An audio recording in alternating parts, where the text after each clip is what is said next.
তো হ্যালো বন্ধুরা, সবাই কেমন আছো? আশা করছি সবাই ভালো আছো। তো আমিও ভালো আছি। তো চলে এলাম আজকে একটি নতুন টপিক নিয়ে আলোচনা করতে, যেটি খুবই ইম্পর্ট্যান্ট টপিক। তো যে কোনো সরকারি চাকরির পরীক্ষার ক্ষেত্রে এই টপিকটি থেকে কোশ্চেন এসেই থাকে। তো আমি প্রথমে সেই সমস্ত টপিকগুলিকে আগে করিয়ে দিচ্ছি যেগুলি থেকে কোশ্চেন কম বেশি আসে। তো ইম্পর্ট্যান্ট টপিকগুলো আমি আগে করে দিচ্ছি। তো আমার চ্যানেলে যারা নতুন তারা অবশ্যই চ্যানেলটি সাবস্ক্রাইব করে রেখে দেবে, এতে তোমাদেরই লাভ হবে।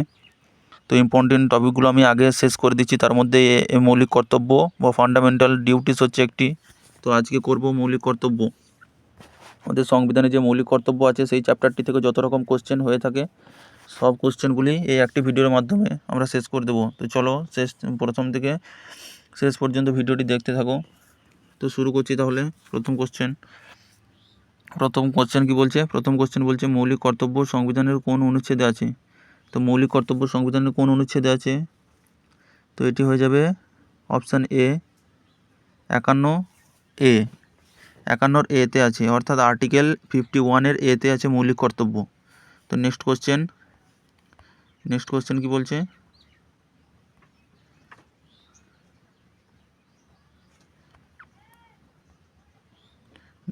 মৌলিক কর্তব্য সংবিধানের কোন সংশোধনের মাধ্যমে সংবিধানে যুক্ত হয়? তো মৌলিক কর্তব্য কোন সংশোধনের মাধ্যমে সংবিধানে যুক্ত হয়েছিল? তো এটি হয়ে যাবে অপশান বি 42তম সংবিধান সংশোধনের মাধ্যমে। 42তম সংবিধান সংশোধনের মাধ্যমে মৌলিক কর্তব্যগুলি সংবিধানে যুক্ত হয়। নেক্সট কোশ্চেন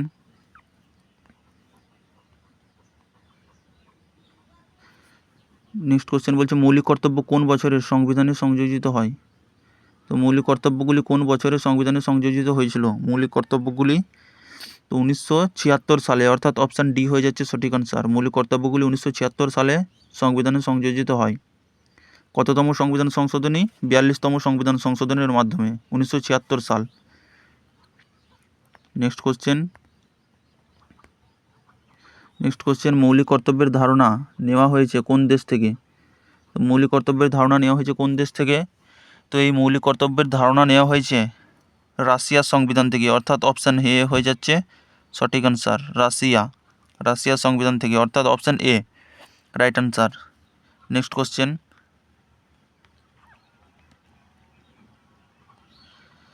কোশ্চেন বলছে সংবিধান যখন কার্যকর হয় তখন মূল সংবিধানে কয়টি মৌলিক কর্তব্য ছিল? সংবিধান যখন কার্যকর হয় তখন মূল সংবিধানে কয়টি মৌলিক কর্তব্য ছিল? তো সংবিধান যখন কার্যকর হয়েছিল, অর্থাৎ সংবিধান কবে কার্যকর হয়েছিল সে তারিখ হলো 1950 সালের 26শে জানুয়ারি। এই সময় সংবিধান কার্যকর যে হয়েছিল তখন মূল সংবিধানে বলছে কয়টি কর্তব্য ছিল মৌলিক কর্তব্য? তো তখন হয়ে যাবে 0, অর্থাৎ একটিও তখন মৌলিক কর্তব্য ছিল না।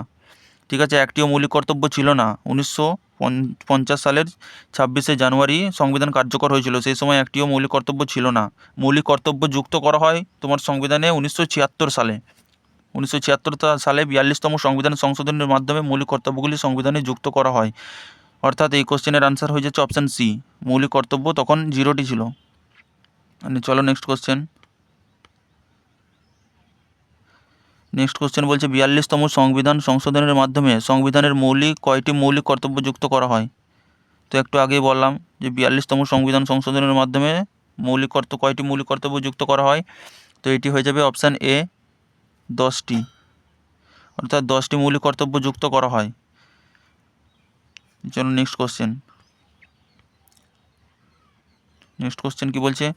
86তম সংবিধান সংশোধনের মাধ্যমে কোন মৌলিক কর্তব্যটি যুক্ত করা হয়?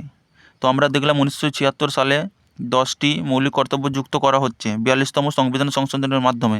এখন বলছে 86তম সংবিধান সংশোধনের মাধ্যমে কোন মৌলিক কর্তব্যটি যুক্ত করা হয়, অর্থাৎ 10টি যে মৌলিক কর্তব্য ছিল তারপরে আরও একটি মৌলিক কর্তব্য যুক্ত করা হয়, সেটি 86তম সংবিধান সংশোধনের মাধ্যমে।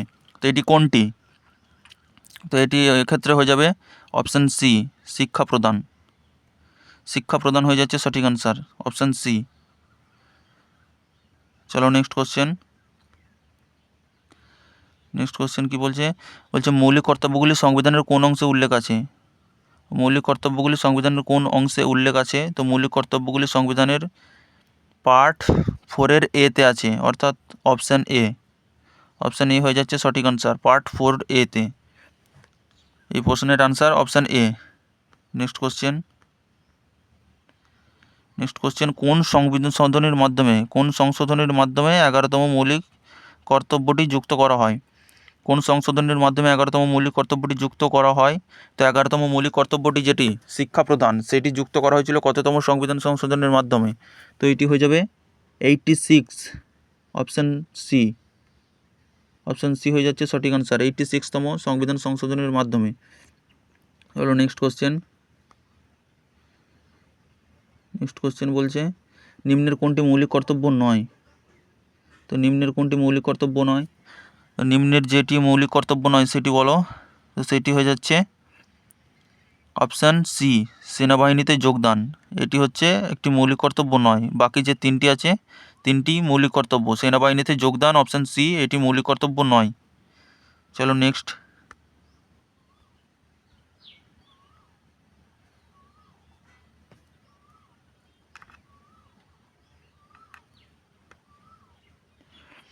বলছে, শিশুদের প্রতি কোন মৌলিক কর্তব্য প্রযোজ্য? তো শিশুদের প্রতি কোন মৌলিক কর্তব্য প্রযোজ্য? শিশুদের প্রতি কোন মৌলিক কর্তব্য প্রযোজ্য? তো সেটি হয়ে যাচ্ছে শিক্ষাদান, অর্থাৎ অপশান এ। অপশান এ হয়ে যাচ্ছে সঠিক আনসার, শিক্ষাদান। নেক্সট কোশ্চেন, মৌলিক কর্তব্য কতবার সংশোধিত হয়? তো মৌলিক কর্তব্য কতবার সংশোধিত হয়? মৌলিক কর্তব্য সংশোধিত হয়েছিল কতবার? অপশান এ, একবার। মৌলিক কর্তব্য সংশোধিত হয় অপশান এ, একবার। এখনও পর্যন্ত একবারই মৌলিক কর্তব্য সংশোধিত হয়, সেটি হচ্ছে তোমার 86তম সংবিধান সংশোধনের মাধ্যমে 2002 সালে যে শিক্ষার অধিকারটি যোগ করা হয়েছিল।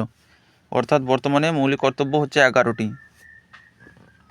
তো একবার সংশোধিত করা হয়। নেক্সট বলছে, সংবিধানে যখন মৌলিক কর্তব্য যুক্ত করা হয় তখন প্রধানমন্ত্রী কে ছিলেন? তো সংবিধানে যখন মৌলিক কর্তব্যগুলি যুক্ত করা হয় তখন প্রধানমন্ত্রী কে ছিলেন? সংবিধানে যখন মৌলিক কর্তব্য যুক্ত হয় সেই সময় প্রধানমন্ত্রী ছিলেন option C, Indira Gandhi. Option C, Indira Gandhi তাহলে হয়ে যাচ্ছে সঠিক answer, option C. Next question,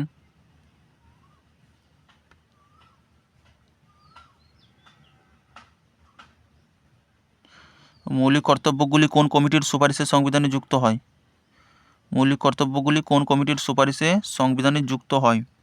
তো মৌলিক কর্তব্যগুলি যে কমিটির সুপারিশে সংবিধানে যুক্ত হয়েছিল সেই কমিটির নাম হলো অপশান ডি, শরণ সিং কমিটি।